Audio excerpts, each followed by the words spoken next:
You may recognize her. She's a famous actress and producer there in Hollywood. Actress Diane Keaton has now died at the age of 79. Rumors are swirling across Hollywood, and fans everywhere are in disbelief after shocking reports emerged about Diane Keaton. Known for her iconic roles and radiant personality, the beloved actress has suddenly become the subject of heartbreaking headlines. Whispers surrounding her alleged death have spread like wildfire. But what's the real story behind these claims? Has the world truly lost one of its most cherished stars? Or is there more to this mystery than meets the eye? Today, we uncover the shocking truth behind Diane Keaton's fate. The mystery of Diane Keaton's passing. Hollywood is drowning in grief as tributes to Diane Keaton flood every corner of social media. Fans are heartbroken, but for her co-stars, the ones who truly knew her, the pain runs even deeper. Bette Midler, her First Wives Club co-star, shared a message that left everyone in tears. She called Diane hilarious, completely original, and without a trace of jealousy. But it was her final line that hit hardest. She was without guile. Those words echo louder than any headline because they capture who Diane truly was. Pure, honest, and unapologetically herself. In a world built on image and illusion, Diane stood apart. She didn't play Hollywood's games or hide behind a carefully crafted persona. What you saw on screen was who she was often. Fearless, quirky, and authentic. That rare ancestry made her not just a movie star but a mirror for millions who saw their imperfect, beautiful selves reflected in her work. Kimberly Williams Paisley, who played her daughter in Father of the Bride, called working with Diane one of the greatest gifts of my life. For her, sharing the screen with such a legend was like stepping into a masterclass in grace and creativity. Diane had a way of making even the most nervous newcomer feel confident, treating everyone from young actors to the film crew with equal warmth and respect. That was her quiet power.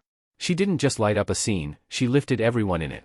As tributes pour in from Viola Davis, Reese Witherspoon, Josh Gad, and countless others, a portrait emerges not of a distant icon, but of a deeply human woman. They remember her laughter, her curiosity, her kindness, and her ability to transform a chaotic setting into a place of calm. She wasn't chasing fame. She was chasing truth, and that's what made her unforgettable. Yet, beneath the outpouring of love lies an unsettling silence. Diane Keaton, who famously never married, lived life entirely on her own terms. She adopted 2 children, built a home filled with laughter, and refused to conform to anyone's expectations of what a woman's life should look like. She defied every rule Hollywood wrote for women, choosing independence over convention, freedom over conformity. Over the years, she was romantically linked to major Hollywood legends like Woody Allen, Al Pacino, and Warren Beatty. But Diane never let her relationships define her identity. She remained fiercely independent, carving a legacy built not on who she loved, but on how she lived. That strength, that quiet rebellion, made her an icon far beyond film, a role model for women who dared to stand alone and still shine. Now fans have turned into investigators, combing through her last Instagram posts for hidden clues. Her final photos show her radiant and full of life, wearing her signature hats, laughing freely, and glowing with the same vibrant spirit that defined her for decades. How could someone who seemed so alive be gone so suddenly? The silence from her family adds to the mystery. There's been no cause of death revealed, no official statement beyond a request for privacy. And while that's understandable, it has left a void that speculation eagerly fills. Was it something sudden, a private illness, or something no one saw coming? Every hour brings a new theory. Some recall her candid interviews about aging and health. Others wonder if her final days held signs we all missed. But one truth rises above the noise. Diane Keaton was irreplaceable. In an industry often obsessed with fame and facades, she stood for authenticity, artistry, and heart. Directors who worked with her call her fearless, a woman who came to set with creative ideas that elevated entire productions. Co-stars remember how she always made space for others to shine, never needing to dominate by the spotlight. In a culture where attention is currency, Diane proved that true greatness doesn't need to scream. It simply exists. And now, as the world mourns her loss, one question refuses to fade away, echoing in every tribute and every unanswered headline. What really happened in those final hours? What secret might still be hiding behind that unforgettable smile? Stay with us. The enigmatic life and silent goodbye of Diane Keaton. The world woke up to shocking news that rippled through California and far beyond. Within moments, television anchors, journalists, and fans scrambled to confirm what no one wanted to believe. Diane Keaton, the timeless star whose laughter, vulnerability, and style had shaped decades of film, was gone. The official statement from her family was brief and heartbreakingly vague. Yes, she had passed away, but there was no mention of how or why, no cause of death, no glimpse into her final hours, just a polite plea for privacy. That silence sent shockwaves through Hollywood, leaving everyone asking the same question. What really happened to Diane Keaton? Born Diane Hall in Los Angeles in 1946, she seemed destined to stand out from the crowd. But her rise to fame wasn't some glittering fairy tale before the lights, the cameras, and the applause. There were endless auditions, closed doors, and rejection letters that would have crushed most dreamers. Yet Diane wasn't like most dreamers. She was restless, determined, and slightly eccentric, qualities that would later define her screen presence. When she packed her bags for New York, she wasn't chasing fame. She was chasing a sense of belonging. While others her age were settling down, she was struggling through acting classes, scraping by on odd jobs, and wondering if she'd ever make it. There were times when she almost gave up, nights when she questioned whether the sacrifices were worth it. But that same spark, the one that made her different, kept her going, and when opportunity finally knocked, it changed everything. In 1972, she landed the role of Kay Adams in The Godfather, playing opposite Al Pacino's cold yet magnetic Michael Corleone. The film didn't just make her a star, it made her unforgettable. She reprised the role in the sequels, portraying a woman torn between love and morality, trapped in a world ruled by loyalty and crime. But even as audiences admired her performance, another story was unfolding behind the scenes, a creative partnership that would redefine American cinema. When Diane teamed up with Woody Allen, something electric happened. Their chemistry, both on and off the screen, was impossible to ignore. Annie Hall in 1977 wasn't just a film. It was a revolution. Diane's portrayal of the quirky, vulnerable, and irresistibly charming Annie Hall didn't just win her an Academy Award, it started a cultural movement. Her style, those baggy men's suits, floppy hats, and witty one-liners, became a symbol of individuality. Everyone wanted to talk like her, dress like her, be her. But few knew that Annie Hall wasn't just a character, it was Diane herself.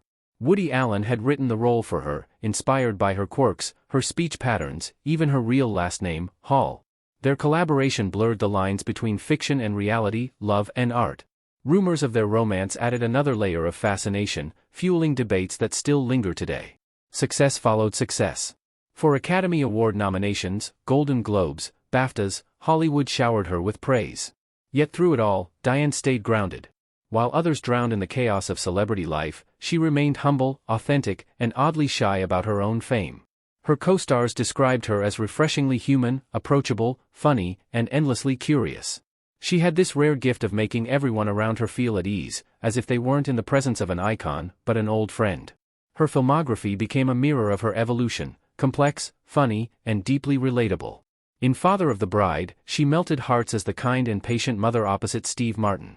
The First Wives Club turned her into a symbol of strength and female friendship. And in Something's Got to Give, her chemistry with Jack Nicholson reminded audiences that love and laughter don't fade with age. Each performance revealed a different piece of who she was, fearless yet fragile, confident yet deeply introspective. But as her fame grew, so did the mystery surrounding her private life. She never married, never followed the Hollywood pattern of grand romances or public heartbreaks. Instead, she carved her own path, one defined by independence, creativity, and quiet rebellion. Friends often said that Diane's life off camera was far more intriguing than any role she ever played. She loved photography, architecture, and her mother's journals, which later inspired her deeply personal memoir. Through it, she explored themes of memory, family, and the haunting shadow of Alzheimer's that claimed her mother's mind, a subject that shaped her view of life, love, and loss. For Diane Keaton, every choice seemed deliberate, every silence meaningful. She wasn't just an actress. She was an enigma, an artist who lived by her own rules. And as the world tries to piece together her final story, one question still lingers louder than ever: what was the secret behind her unconventional happiness? How did she choose love without marriage? Was it loneliness she embraced or freedom she mastered? Keep watching to find out.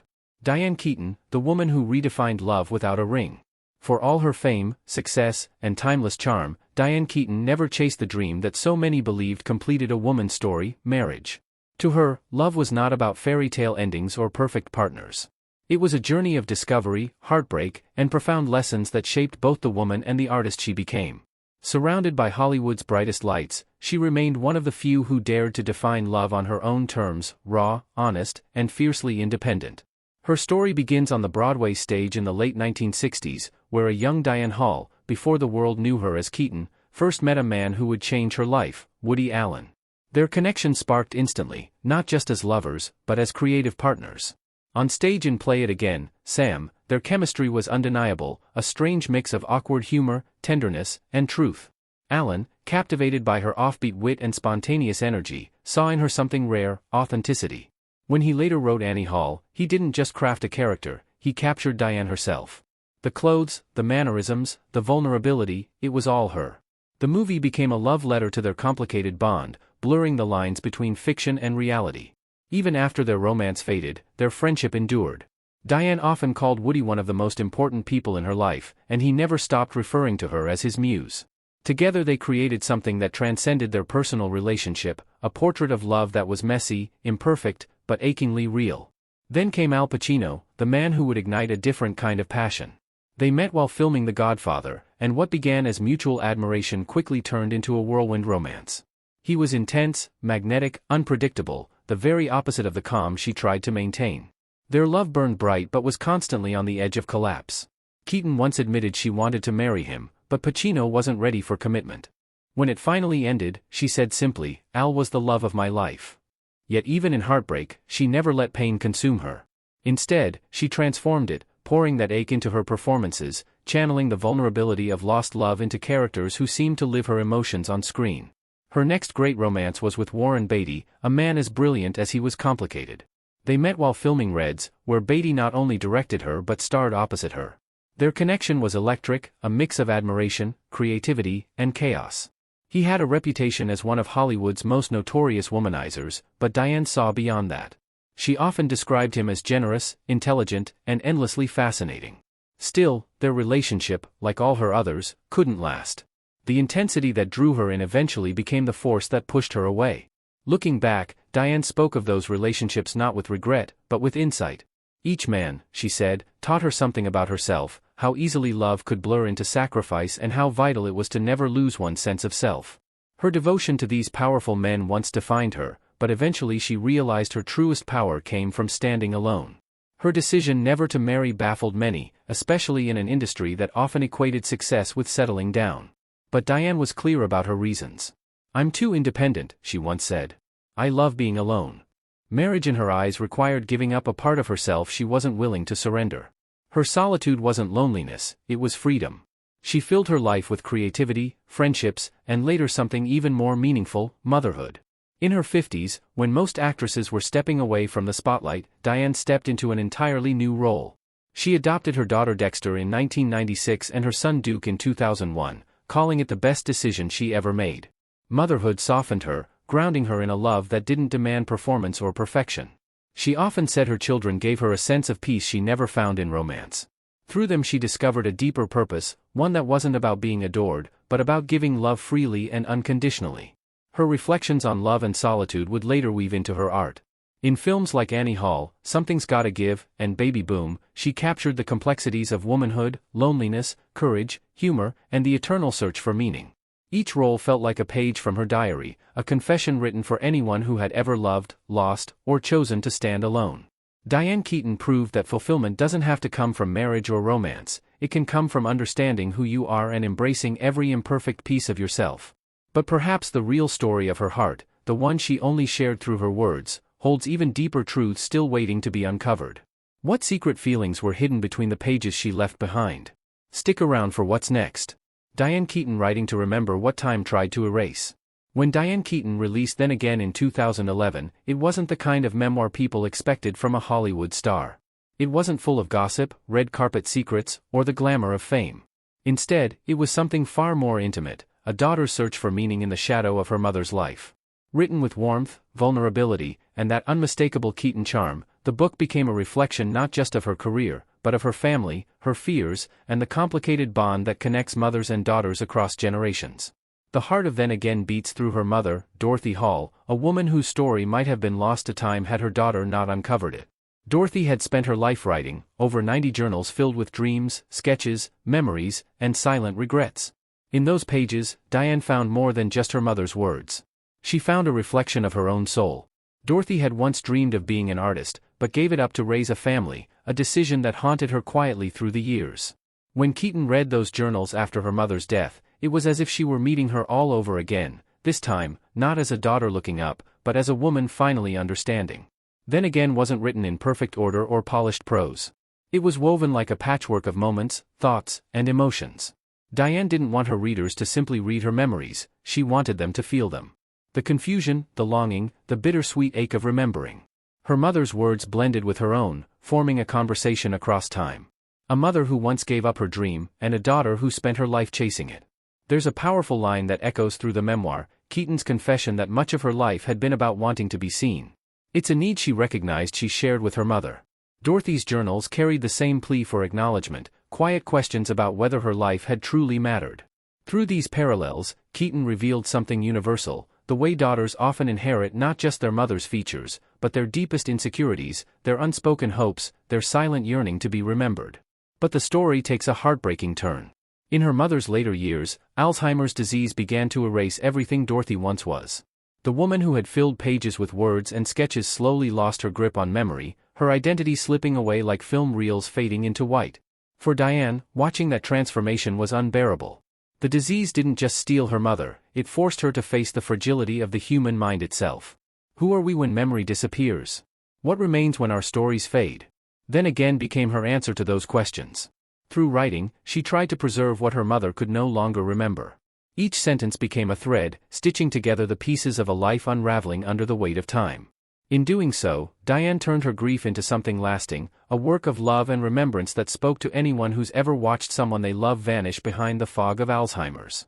She wrote not only about her mother's decline, but also about her own guilt and longing, the regret of missed moments, of being too busy chasing fame while time with her mother slipped away. Yet her honesty carried healing.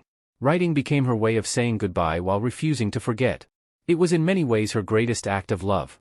In her later books like Let's Just Say It Wasn't Pretty and Brother and Sister, Keaton continued exploring the same fragile themes, aging, family, self-image, and the search for meaning. But none carried the same raw pulse as then. Again, that book was her confession, her closure, and her connection to the woman who shaped her life from behind the curtain. Even after her mother's death, Keaton remained an advocate for Alzheimer's awareness, often reflecting on the painful truth that memory defines us. I write to remember, she once said, because forgetting feels like losing myself. And in remembering her mother, Diane Keaton found herself. One page, one memory, one revelation at a time.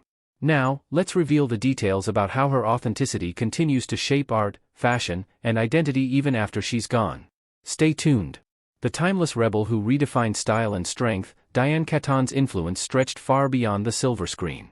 It reshaped fashion, redefined femininity, and inspired an entirely new kind of confidence. Her style wasn't just about clothes. It was about identity. The oversized blazers, crisp white shirts, tailored vests, and those trademark wide-brimmed hats became more than wardrobe choices. They became a cultural statement. Keaton turned menswear into something poetic and powerful, blending grace with rebellion. She made it acceptable, even beautiful, for women to express strength without losing softness.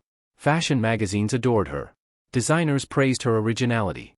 Even decades after Annie Hall, young women still borrowed her look, layering pieces with the same fearless mix of comfort and charm.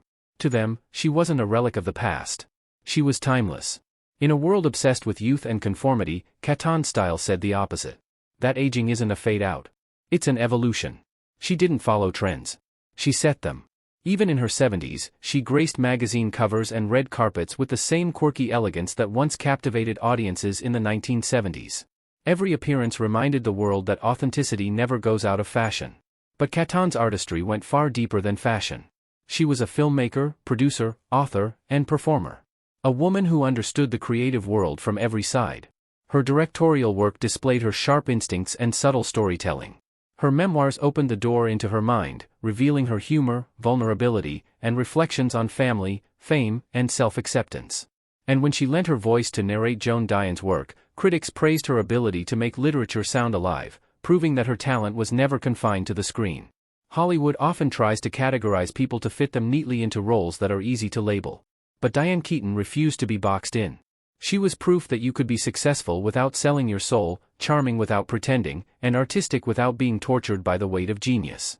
At 79, she was still inspiring millions with new generations discovering her iconic performances and seeing in her a model of independence and creativity. Her passing feels like more than the loss of an actress.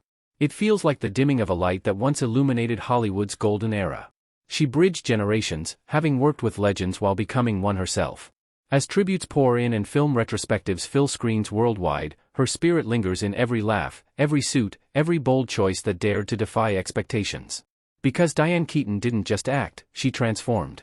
She permitted women to be unapologetically themselves, to age gracefully, and to find power in authenticity.